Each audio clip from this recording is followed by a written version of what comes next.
Helping Ukraine's Holocaust survivors 134. Los Angeles, CNN. Russia's invasion of Ukraine has evoked echoes of World War II. And for Ukrainian Holocaust survivors, the crisis is especially alarming. These elderly Jewish citizens, most in their 80s or 90s, endured profound struggles during the 1940s at the hands of the Nazis. Now, they find themselves, once again, at risk.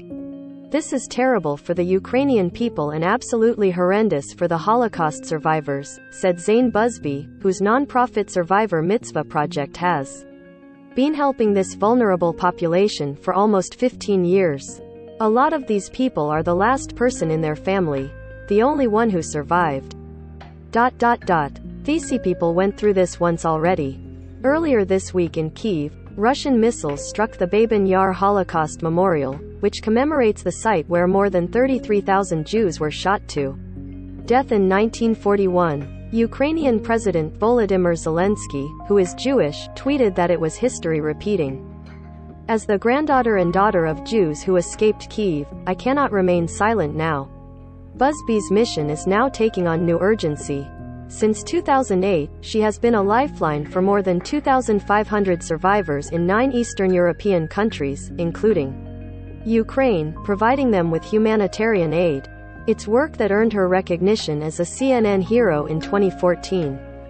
Based in Los Angeles, her organization supports nearly 350 people in Ukraine. When Russian forces invaded, Busby was shocked. It was just devastating because I know people in all these places that were on the news, she said. They're texting that, we're hearing explosions. We're moving down into the basement. Now, she's working with her translators and volunteers on the ground to check on the people she supports. They're spread out across this vast country. They don't have extended families, Busby said. We don't want food sources to run out. We're getting them as much medication as possible now because who knows in 2 weeks what's going to happen. The group also provides valuable companionship for these elderly survivors through letters, phone calls and visits. Busby says this emotional support is even more vital now, during this daunting time. Jewish community in Ukraine reacts to Putin's Nazi rhetoric 514. This is so hard for them, this invasion.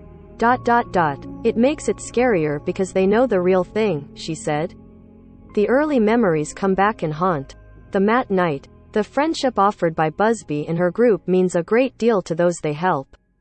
One volunteer recently told Busby about a phone conversation she'd had with a survivor who had taken refuge in a bomb shelter.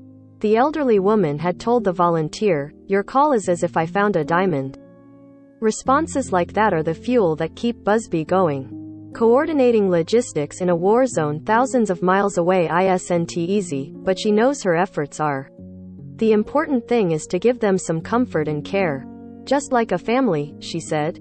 We have to make sure that these survivors are not left alone. During this devastating time, it's so important that they know they haven't been forgotten. Want to get involved? Check out the Survivor Mitzvah Project website and see how to help. CNN's Stephanie Becker contributed to this report.